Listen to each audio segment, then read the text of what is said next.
Good. Welcome, everyone. My name is David Saccone. I'm an associate professor of political science here at George Washington University and co-director of Postwar's Eurasia. I'm thrilled to welcome you to our first installment of the New Voices on Eurasia series.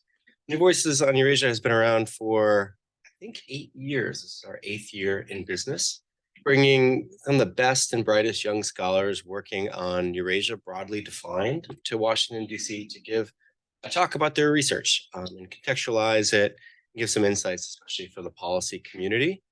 We've had scholars working in political science and economics and sociology, anthropology. So it's really a wide-ranging set of viewpoints and perspectives, drawing on some of the most kind of cutting-edge research methods and insights into the region. So today is our first talk of this academic year. There'll be roughly one talk per month going forward. Actually, our next talk is next week, if you're still in town. So please come join us to see another edition. But we'll be around till April or May of next year with a great lineup of scholars coming from around the country to DC to deliver some really interesting talks. But today, we're thrilled to have Mikhail Turchenko, who is a visiting scholar at Indiana University. I've personally been a big fan of his work for a long time. It's covered some of the best and most interesting and challenging topics right now in domestic Russian political landscape. And he has great papers on smart voting, on electoral competition, different types of manipulations. But he's going to be presenting on a new project, if I understand correctly, on Russians living abroad and their perspectives. The talk will go for about 35 to 40 minutes, and we'll kick things off with a question and answer period for the rest of the hour.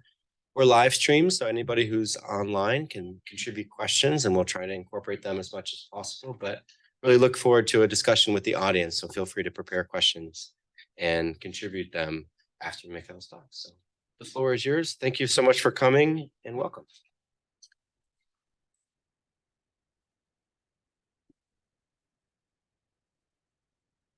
David, thank you very much for such a kind introduction. It's my first time experience speaking before such a diverse audience. I'm very excited. Today, I'm going to present the preliminary results from the ongoing research project called the Building Commons in the Russian Diaspora. This research project has been conducted since March 2022. And I have a personal connection to this project. Beside the fact that I'm a scholar within this project, I am also one of the people who left his position at a Russian university after Russia's full-scale invasion of Ukraine, and I fled the country in summer 2022. So this is why I have a very, very, very deep connection to this project.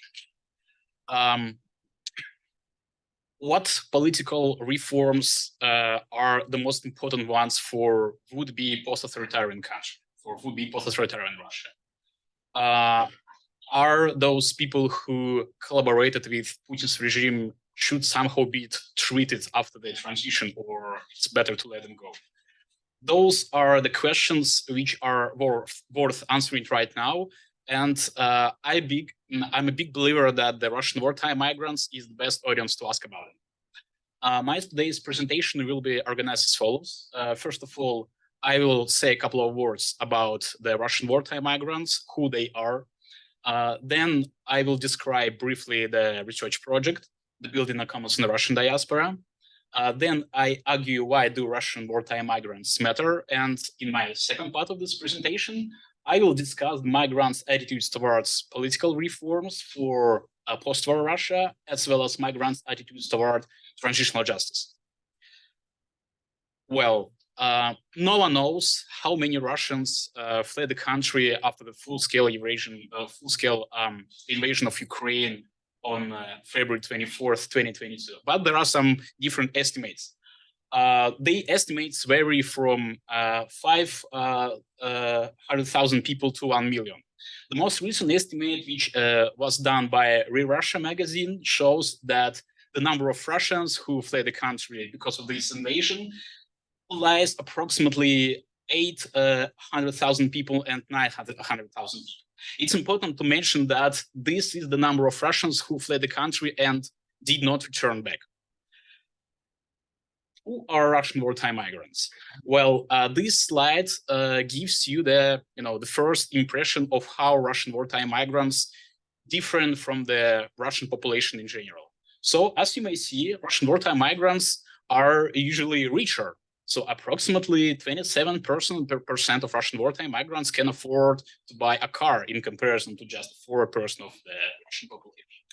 Moreover, as you may see, Russian wartime migrants younger, their mean age is approximately 32 or 33 in comparison to 46 in the general population. And finally, Russian wartime migrants much educated.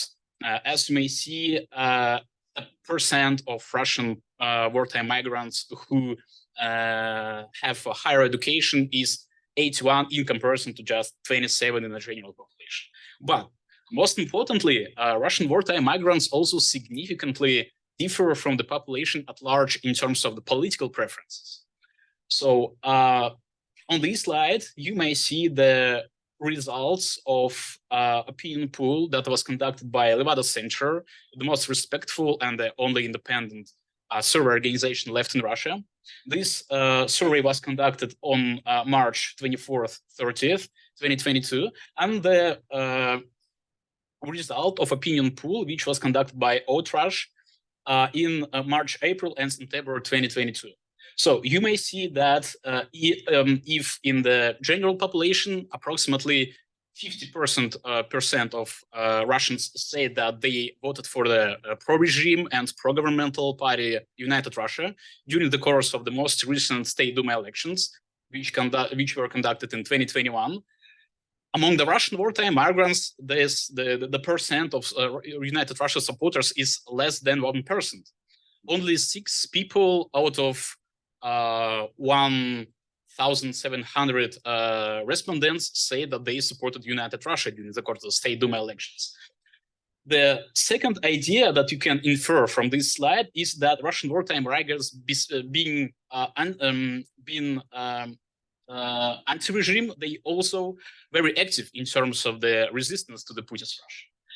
As you may see, approximately 45% of the Russian population supported the Communist Party of the Russian Federation during the course of the State Duma elections, right? It's not because a lot of Russian wartime migrants somehow support communist ideas. It's not because they somehow left-minded. It's only because the fact that a lot of Russian wartime migrants follow the smart war strategy that was advocated by Alexei Navalny, the most important, the most influential Russian opposition right now, who is currently in jail.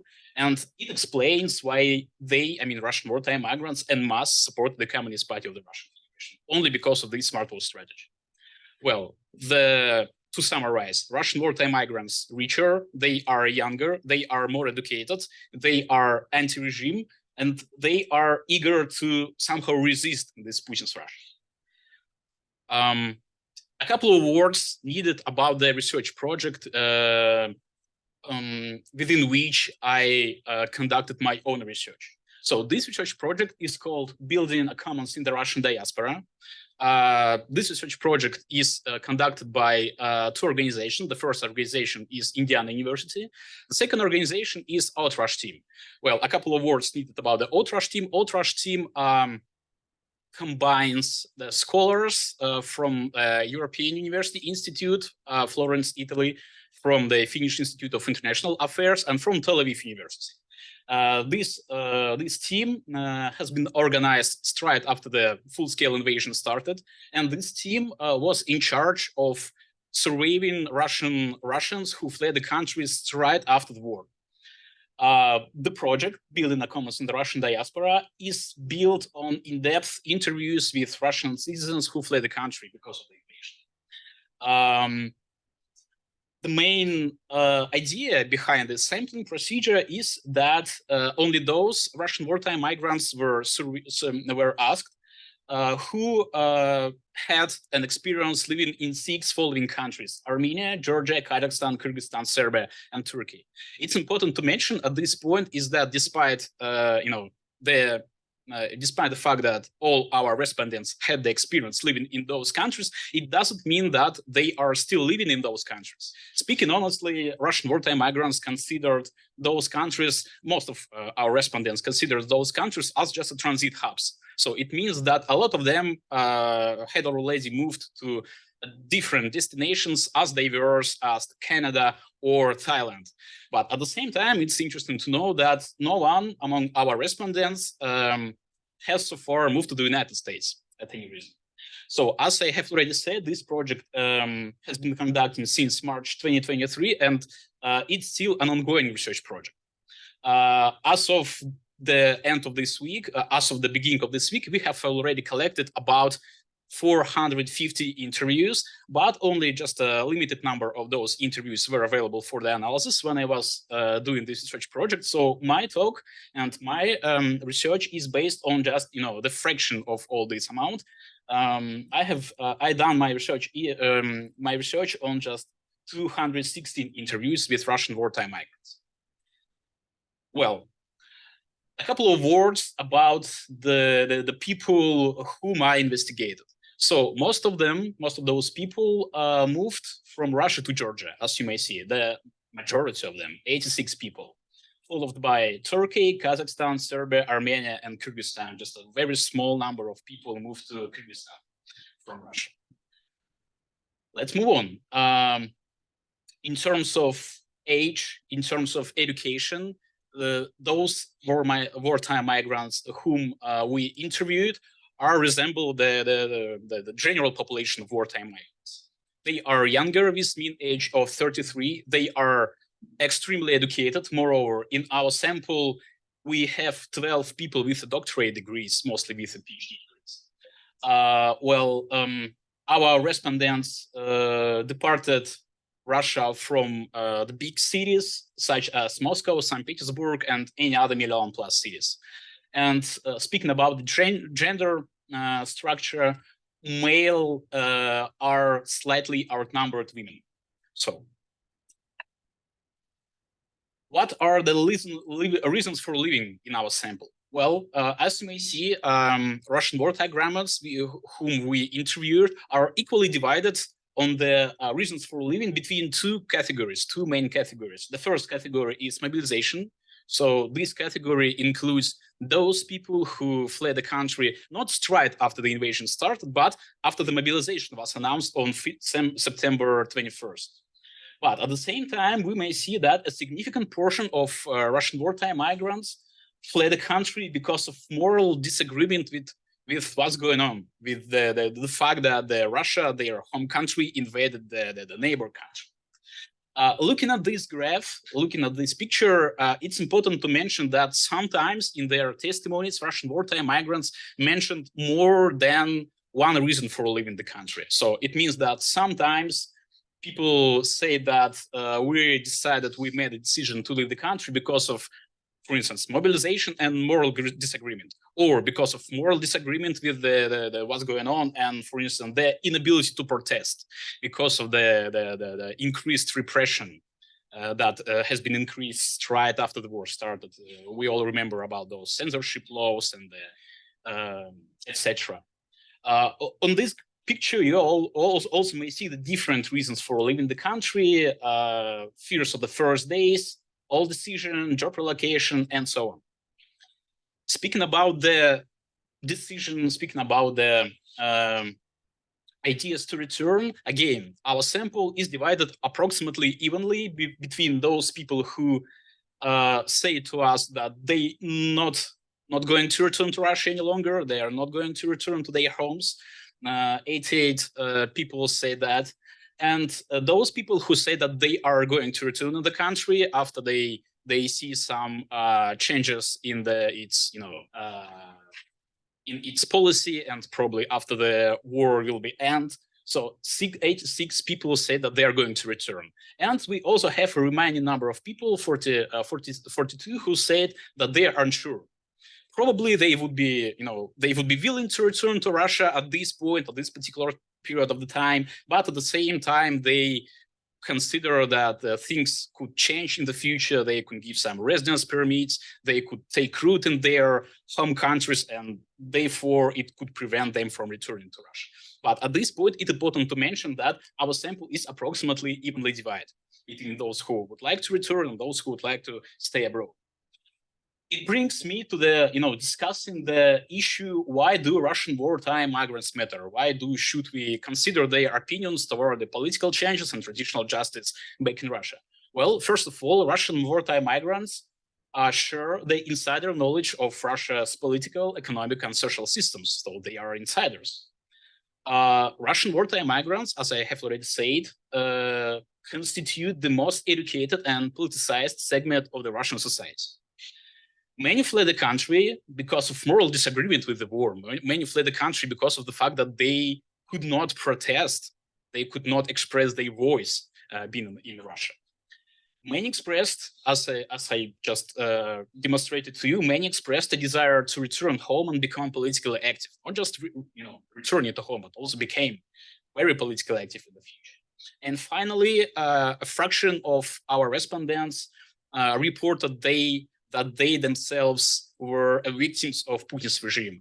Some of Russian wartime migrants were detained while participating in the peaceful protest actions, both pro-Navalny protest actions and anti-war protest actions. Regarding some people, criminal cases were opened back in Russia. Just a number of people faced with political violence when they were in Russia. So it means that their voices are very important, especially while discussing the transitional justice in the country. Well, now I'm going to present results toward the political reforms. How do Russian wartime migrants consider the future political reforms? Well, we had, as I already said, we had in-depth interviews with our respondents, and some of our respondents faced with the following question. Imagine that the conditions for your return to Russia have been met, and by returning, you could influence on what's going on in the country. What would you suggest doing first? In general, this question was addressed to only those respondents who openly expressed their desire to return back to the country. But at the same time, it was a discretion of a given particular interviewer to whom this question should be asked. And sometimes this question was asked to those people who were unsure about the, returning to Russia. And in rare cases, in rare occasions, this question also was asked to those people who explicitly say that they are not going to return. But as a rule, this question was asked only to those who explicitly say that they are going to return. On this plot, you may see the main results. Well, as you may notice, the main and the most important reason, the most important political reform that was considered by Russian wartime migrants is the justice restoration, followed by the creation of new political institution, improving the Russian elections, and restoration of civil and political rights. You also may see the interesting category, which is called other.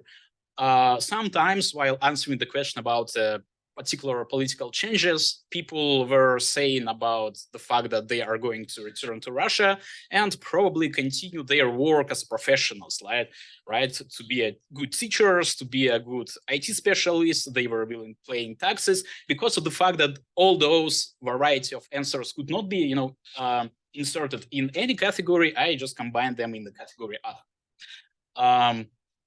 Before I will go on, it's important to mention that despite the fact that this question about political reform was oriented towards the understanding the reforms that Russian wartime migrants considered to be the most important for the Russian internal politics, some people mentioned the Ukraine. For some people, this quote illustrates my point. For some people, any political reforms in Russia would be possible and would be feasible only after Russia will make a decision to help Ukraine in its restoration. Only after that.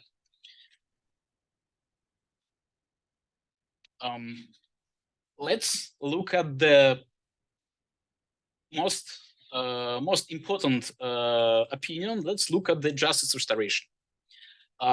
A lot of our respondents, a lot of Russian wartime migrants say that justice restoration is the most important political reform, is the most important issue to be considered in during the possible transition period. It could be explained by the fact that a lot of our informants were politically active. A lot of our informants took part in the protest actions back in Russia, and they are more than familiar with the, what's going on inside the country. They are more than familiar with the arbitrary law enforcement. They are well aware of the fact that a lot of people, they are well of the fact of the political prisoners. They, some of them experienced political violence on themselves. So this short quote illustrates this point very clearly. One of the informants from Armenia say that the huge problem is that we means Russians, live in a very unjust society. Well, in this category, justice restorations, there were included several possible political reforms. First of all, law reform, then court reform. 22 people said that transitional justice is very important for the future Russia. 19 people said that it's very important, it's crucial to release all political prisoners. 18 people said that it's important to reform the police structure, like to reform the police, to reform the Rosguardia, who is the riot police unit inside the Russian policing system. And 7 people explicitly said that the future Russia needs with the FSB dismissal. FSB is a Federal Security Service. It's a successor of former KGB, who is currently in charge of the political prosecutions back in Russia. Let's look more closely. Let's deep inside this category. I mean, the category of transitional justice. When the previous question about the political reforms was asked mostly to those Russians, to those respondents who explicitly expressed their desire to return to the country, the question about transitional justice, the possibility of future transitional justice was asked to nearly everyone, except only those people who mentioned transitional justice while answering on the question about future political reforms. So nearly all respondents got this treatment. The question about transitional justice was formulated the following way. In your opinion, does Russia need a special policy for people who collaborated with or held public office under Vladimir Putin's regime? If so, what should it be? It's important to mention that in this question, there were not included any words like illustration or purges or trials or something like that that could, direct our respondents toward, particular ideas, right? So this graph, this picture said the main results toward transitional justice. As you may see, the vast majority, nearly all respondents say that to some degree, transitional justice policy is needed for future would-be post-Putin Russia. 177 people say that they were supporting some sort of transitional justice mechanisms to be employed against the collaborators with the Putin's regime. Only 8 people say that there is no need absolutely in any transitional justice policies. Sometimes while arguing against any transitional justice policies, those very small number of people say that they are against this policy, not because of the fact that they somehow support the Putin's regime, but because of the fact that they were very afraid of some sort of backlash, right? So people against whom any transitional justice policies could be applied could, somehow resist. They could, and it could lead to bureaucratic shutdown and etc. And 16 more people say that they are unsure, they don't have probably enough expertise and enough knowledge to think about transitional justice. So en masse, Russian wartime migrants strongly argue for any sorts of transitional justice against the representatives of Putin's regime. Well, speaking about the targets of transitional justice, unsurprisingly, people were saying mostly about war criminals. Sometimes while discussing war criminals, people did not specify whom they meant, right? They were saying just war criminals deserved to be punished somehow, right? But sometimes people did mention some organizations or personnels. While speaking about the, more specifically, people mentioned Putin himself. They mentioned members of the Security Council, tightly affiliated with the Russian president.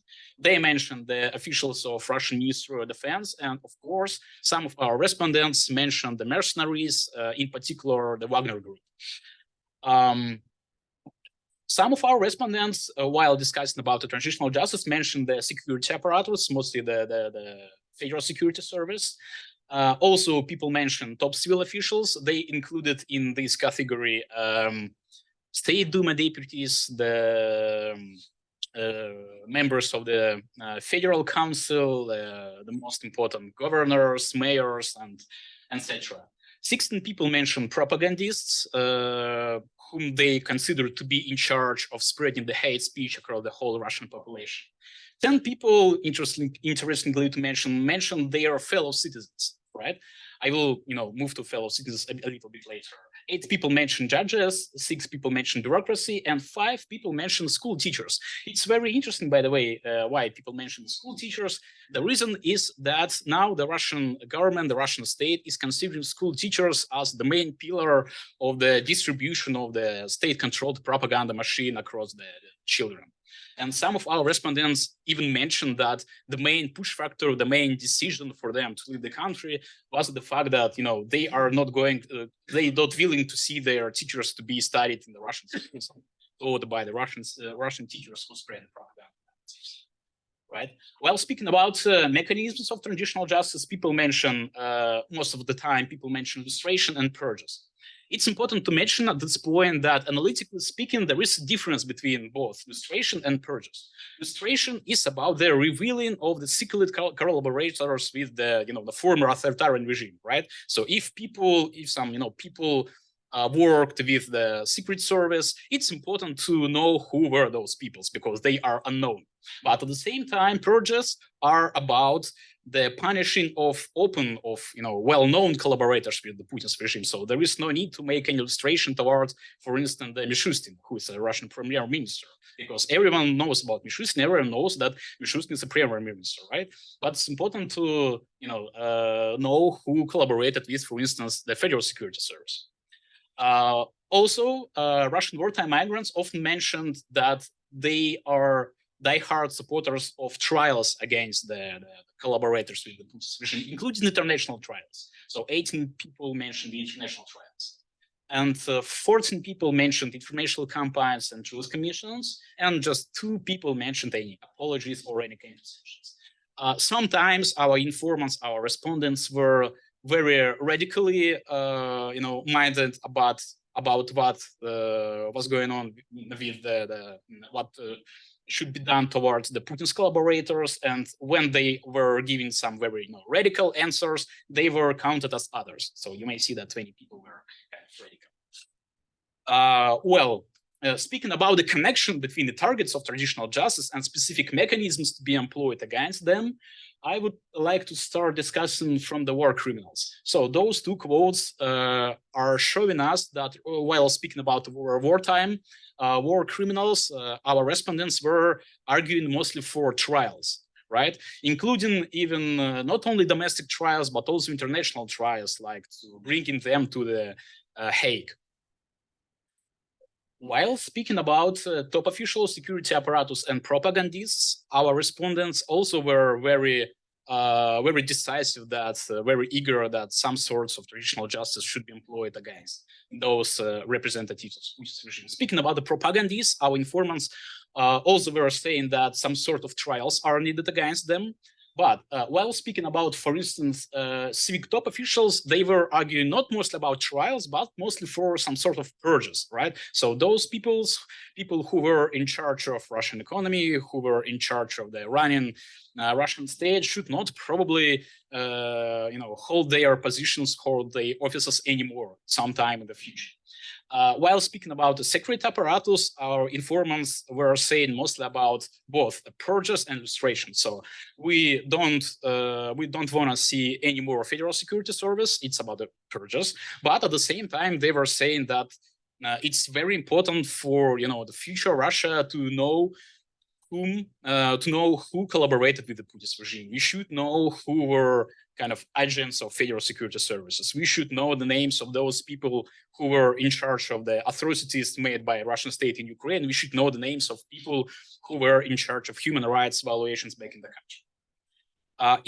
Interestingly to notice that while saying about just rank and file regime servants like bureaucracy, our respondents were not so sure that some sort of transitional justice instruments should be employed against. Not because of the fact that our informants were big fans of bureaucracy, not at all. But they admitted that there are a lot of people who are currently working for the Putin's regime being just a rank and file, bureaucrats on the municipal level, for instance. And those people are doing a lot of kinds of work on the ground.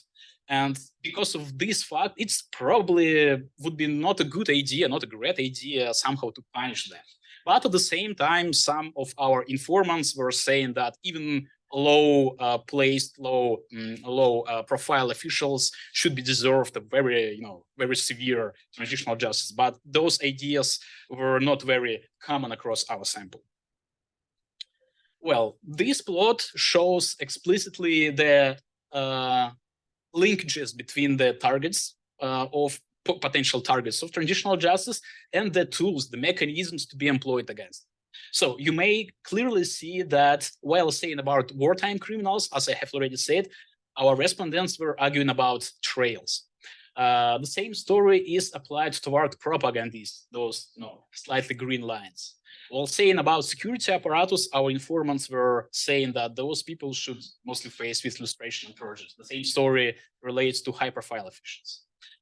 It's also interestingly to note from this graph that from this picture that while saying about fellow citizens, our informants were arguing that some sort of informational campaigns, any debunking campaigns and truth commissions should be very, very important for the future Russia, right? So we should do something with the consequences of the huge propaganda machine that was built during the course of the Putin's regime. One more thing should be said about the lack of transitional justice after the collapse of the Soviet Union. For some of our informants, it is very salient issue. In their views, the lack of transitional justice campaigns after the collapse of the Soviet Union was the main idea, the main reason why we don't see the democratic Russia. This is why some of our respondents were saying that it's crucially important not to repeat the Soviet experience when those people who were in charge of running the economy, who were in charge of running the political system, remained in power. It's very important somehow to deal with those people, either to remove them from offices or somehow to, prevent them from holding those offices for a long time in the future. So it was very, very common idea across our interviews, which I have analyzed. Well, it brings me to the end of my talk. Which are the main takeaways? The main takeaways are as follows. Well, first of all, the voices of Russian wartime migrants are crucially important in shaping the political reform and transitional justice policies for the post-Soviet Russia. While discussing any possible political changes for post-Putin Russia, our informants were saying mostly about the justice restoration. It's crucially important to restore Russian law system. It's crucially to restore Russian court system, to deal with somehow with the Putin's collaborators, to release political prisoners, to purge, to dismantle those bodies which were in charge of human rights violations back in the country. While speaking about the transitional policies, Russian wartime migrants strongly argued for trials against war criminals and propagandists, and for purges and lustration toward the high-profile officials and security apparatus. Any possible future Russia policymakers and international communities should consider transitional justice policies as to be very important for would-be post-authoritarian countries. Future, current Russian opposition figures and probably future Russian policymakers should not avoid the idea and the traditional justice instruments in dealing with the green past of Russia. At the same time, the international community should consider very strongly the idea of holding those people, high-profile officials who collaborated with the Putin's regime and were in charge of atrocities in Ukraine and human rights violations back in Russia. That's the end of my talk, and thank you very much for your attention.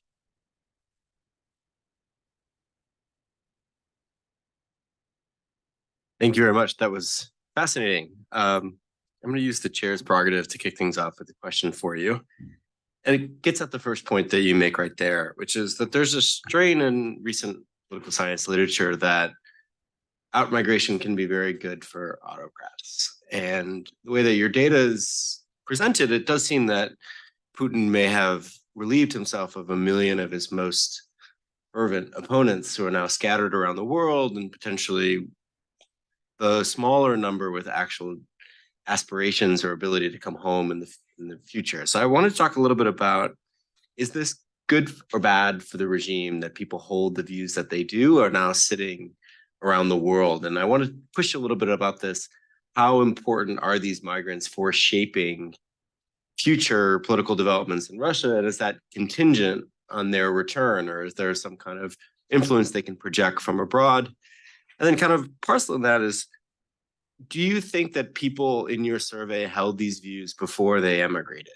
Was there any element where the process of migration led to not radicalization, but attitudinal change, so that these might have been people who supported Putin before, but their kind of exit has now maybe hurt the regime going forward because they have changed their views, being exposed to the West or the process of emigration? So just kind of bringing this all back together about what is the future influence of these migrants, and is this good or bad for the prospects for democratization and transitional justice going forward? These are great question. Yeah, thank you very much, David. So I will start from your last question about the who are Russian wartime migrants, or how could they probably change their attitudes toward the Putin's regime after the migration. Well, first of all, I have to notice, I just forgotten to say it during the course of my presentation, that this research is not a representative survey of Russian wartime migrants, because of the fact that no one knows how many people fled the country, and it's just impossible to conduct any representative survey towards them. This survey grasps mostly those people who, after returning in Russia, have already been very politically active back home. It means that they did not change somehow their attitudes toward the Putin's regime, because they were en masse against this regime even back in the country, back in Russia, right? It's the question to your the last question. While speaking about the possible performative role of the migration in exile, it's a really very interesting question. Well, what we know from the political science literature is that highly unlikely any opposition groups abroad or any broad communities of just migration could somehow to influence on what's going on the ground in their home country. For instance, after the Pinochet came to power in Chile, a lot of people, about 200,000 people, fled the country, and they could not do anything with the Pinochet's rule for about a decade or even longer, right? So in order to be able somehow to influence on what's going on inside the country, those migrants and opposition groups in exile must see some changes on the ground. Well, probably speaking more practically, only in case of some significant political changes, some economic hardships, some societal significant changes back in the country, those people who fled the country could somehow influence what's going on. But as of today, I fear that their performative role should be considered as pretty low. Well, yeah. Thank you very much. Let's kick things off with maybe a couple questions from the audience. Please raise your hand and introduce yourself. I saw a hand shoot up back there. Hi, my name is Nathaniel. I just want to ask about the sample. Do you have any data on when did those people leave the country? You mean Russia? Yeah. Yep. Yes, as I demonstrated in one of my slides, most of those people whom we interviewed came either from Moscow or from St. Petersburg. So, Oh no, when? When? Was that right after the war started, or was that after mobilization started? Or was that like other period of time? Yeah, I got it. Well, approximately, I do not remember exact numbers at this point, but approximately half of those respondents for whom those interviews were extracted left the country after the full-scale invasion on February 24th, 2022, and approximately a half, probably a little lower number, fled the country after the mobilization. So this sample is approximately evenly divided between those people, between those two groups. Thanks. Maybe another question from the audience, if there's one. Yes, please. Irina Olimpieva, thank you very much. It was very interesting. And I have a question about return migration. First of all, a couple of questions. So, did you look at from which countries people are more, likely want to return back? And did you have a chance? I understand that this is not about your topic, the main topic of your presentation, but I'm very interested. Did you have a chance to look at what factors probably influenced the decision of return or not return and stay in the host country? I don't know, characteristics and whatever. What drivers make this decision? Yep, great questions. Thank you very much. Well, saying about their future destinations, our migrants mostly mention the Western Europe, like Germany or France or the Netherlands or countries which are located in the Western Europe. But some of our respondents, especially those who landed in Serbia, in Belgrade, in Novi Sad, do consider Serbia as the good place to live further, because of the fact that Serbia significantly simplify the procedure of getting the residence permit and probably citizenship. People usually do not consider Central Asian state and Georgia and Turkey as the permanent bases because of the hard situation with the documentation and getting the residence. Speaking about their desire to return, indeed, I looked at their desires to return, and I can mention the two groups in our sample, at least in our sample, who most likely express their desire to return. The first group is comprised of those people who fled the country because of the mobilization. Most of those people decided to flee not because of the real. Most of those people decided to leave the country because of the fact that this significant threat to their lives, right? So they were afraid of the conscription process, and this is why they decided to return. And most of them do consider to return back. The second group of people who consists of those people who were very politically active back home. Those people who significantly expressed their voice back in Russia, who actively participated in any protest actions, who were involved in civil activities back in Russia, who donated to Info, who were electoral observers. Those very politically motivated people also with higher chance expressed their desire to return. So those very different groups were more likely saying that they are going to return to Russia. Let's take a question from our online audience. This is from Ivan. He was curious a bit about how specific participants were about the political institutions of post-war Russia. Did they expect preferences for example, presidential democracy or parliamentary democracy, a federation? Were they kind of more, they have stronger ideas about what Russia could look like? And then also their own role. Did you see enthusiasm or interest in building that state or participating in some of these transitional justice initiatives? Or was it just a preference that stuff occur, but they might be more passively inclined? They're not going to be an active participant in either the creation of the new Russia or some of these justice initiatives. Yeah, thank you very much. Well, while discussing potential political reforms in Russia, our respondents were quite precise. Well, yes, they were saying that the parliamentary republics is needed. Parliamentary republic is needed in Russia instead of presidential one, because of the fact that they are afraid of the concentration of power in one hands one more time. They were very precise about the fact that Russia probably needs a new constitution with the good balance of check and balances inside it. While speaking about the future territorial organization, they were die-hard supporters of federalization, and some people who fled the country from the national republics also mentioned some processes of decolonization of certain Russian regions. Well, they were quite specific. While discussing their enthusiasm,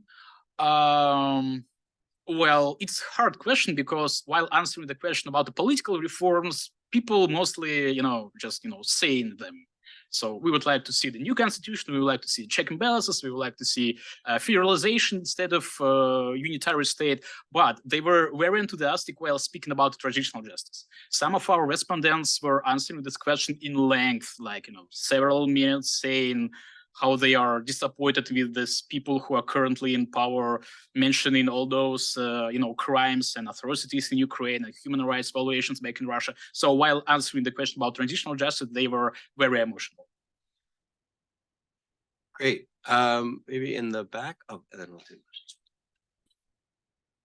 Yes, thank you. I'm Ivan Fomina from SIPA. My question is about the rigidity of this perspective of your respondents. So how open are they to compromises about maybe having some kind of deal in this transitional period, or you partially started discussing that, saying that they were quite emotional about it. Maybe you can elaborate more about how open they are to some trade-offs and more compromises for the sake of transition. Yeah, thank you very much. It's absolutely great question, because despite being very emotional while discussing the issues of transitional justice, our respondents were saying that the priority, the goal of transitional justice is not just to punish the people, right, en masse. The goal of transitional justice is to create a, just society, is to overcome those crimes that, those problems that Putin's regime created for the Russia.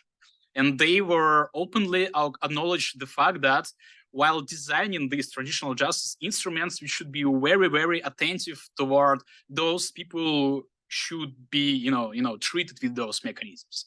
And most of our respondents, exactly because of this fact, they are mentioned the very top place, high-profile officials like governors, deputies, the top officials of Ministry of Defense, those people who constitute a close cycle of the Vladimir Putin's regime, right? And this is why they explicitly say that it would be probably a bad idea somehow to impose any transitional justice instruments toward the bureaucracy, because there are a lot of people who are involved in just everyday government in Russia, right? So they were very attentive toward those nuances.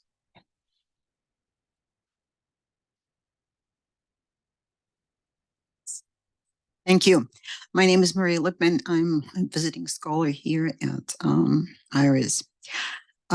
So as a follow-up to David's question, and actually your answer to that question, that this wave of immigration or relocation, however you call it, has very little impact. And we don't even need the example of Pinochet and post-Pinochet Chile. We have the example of Russia's first wave of immigration, very highly involved emotionally and practically in their desire and their attempts to change things back in the Bolshevik Russia and never succeeding. So since the impact is inevitably very low, how would you explain when you ask the question of why these emigres matter? Matter for what? Because apparently, if they cannot change anything, why are we so interested in what they think and what they think and what they answered you in your interviews was barely unexpected, right? So my second question is, was there anything that surprised you about their answers and the results? And one more question also related to the same. So in one of the respondents' quotes that you showed, there was, I think it was a woman who said, if it would ever be possible, talking about transitional justice. Now, did you consider asking them how they see the likelihood of all the reforms that they are talking about? And if you considered this question and didn't ask it, why did you decide against asking this question, which actually, make their answers look not so much as dreaming, but as something else? Thank you. Yeah, thank you very much. Well, while answering this question, we did not, of course, insist that our respondents should answer them. In case if they have some troubles answering them, we just move to another one, right? So we were not insisting. You mentioned a very important thing that indeed, and it's also will be an answer to two of your questions. Our respondents indeed explicitly mention very often that it would be an extremely hard task somehow to implement these transitional justice instruments. And it will be a significantly hard task somehow to improve or somehow to change Russian system of political institutions. One of our respondents, I did not include his quote in my presentation, but he said that Russia will need a reform genius to conduct all those things, to put all those things in life. Well, could you please repeat the first your question? I'm sorry, I forget it. Actually, the first question was, when you said, yep, why wartime migrants matter, but you didn't specify matter for what? Yep, thank you very much. Of course, their testimonies are very important, not in sort of understanding the general attitudes toward political reforms and traditional justice mechanisms. It's just impossible to do that. But their attitudes are very important, in my view, in the sense that those people, Russian wartime migrants, are composed of the well-educated people, those people who are very interested in Russian politics, and in part, our sample also includes a lot of people who would like to return in Russia and take an active part in the Russian future political and societal life. And despite this explains why their argumentational strategies and why their answers could be very important in just understanding what the very politicized and very educated category of Russian citizens think about the transitional, about the future political reforms. And moreover, Russian wartime migrants, a lot of them are oriented back home. A lot of them still have connections with both their relatives and with their friends, and they could be drivers. Possibly could be drivers for some political reforms or any other changes back in the country in case of this possible case of transitional politics. And this is, the second reason why their testimonies are important. It would be, great to know in advance what do they think, how do they consider any political changes. Were you surprised by anything? Oh yeah, thank you very much. I would not say that I was surprised by any, general ideas in their answers, but sometimes I was surprised by the way of how they were discussing traditional justice, because they were, as I already said, answering to one of the previous questions, they were very attentive toward nuances, right? So despite being very emotional, despite acknowledging that, they were they were not saying that we should kill all of those people, right? So they were very, nuanced while answering this question. Hi, I'm Ailey Feynman from the State Department. So my questions are about sort of related to the previous ones in that I'm curious whether it came out spontaneously or intentionally in other parts of the survey where you are talking to folks about taking their ideas and implementing them into some kind of action. If there is some kind of discussion forums or contacts between the people who are participating in your surveys and various groups that are trying to communicate these goals and talk about them and identify them for the broader community of Russians abroad. So that's sort of the bigger question is, did this come up and in what way? Was it spontaneous or something you explicitly are addressing? And then the second thing I wanted to sort of bring up is the dual role of this project. And, I don't unfortunately know anything about it. I'm glad to hear all about it, but it seems like it's both a source of insight for researchers, for the diaspora, but also a mechanism for mobilization. And is that something that is part of the plan for this, or a sort of subcurrent to what's going on? I'm just curious. I mean, you as someone who's personally involved on both sides, what do you think about that as sort of this as a tool for sharpening people's messages and identifying goals and such? Thank you.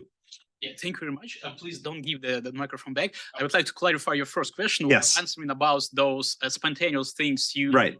mentioning what? How? So are people saying, oh, and in my discussion group, with my family, we're sort of talking about these are the things that we would want to do, or we're saying, and we're trying to tell, FPK, like this is what we want, or we're participating in these forums, or, is it something that did it come out that people are sort of linking what they're thinking and what their hopes and dreams are to specific organizations or specific actions? Yes, thank you very much. Well, answering to this question, they sometimes discuss political changes and any other things spontaneously during the course of their testimony. So they could, any topics could pop up either in the beginning of their conversation or in the end of the conversation, right? So speaking about the second question, is these interviews could be a tool for an activism, right? Or mobilization. Yeah. Well, this interview project is mostly about understanding who are Russian wartime migrants or what do they think. It's not about any, mobilization things or stuff like that. But one of the, I showed you just a very small actually part of this project. So the big idea behind it is to understand our Russian wartime migrants are capable in building a commons abroad. How do they create networks and how do they communicate with each other and the home country communities. So in part, it's about, of course, mobilization, but we did not transform this mobilization. We were just asking about it. And the last question. Thank you, Misha. This is super interesting. I'm Lauren McCarthy. I'm visiting at GW and actively based at UMass Amherst.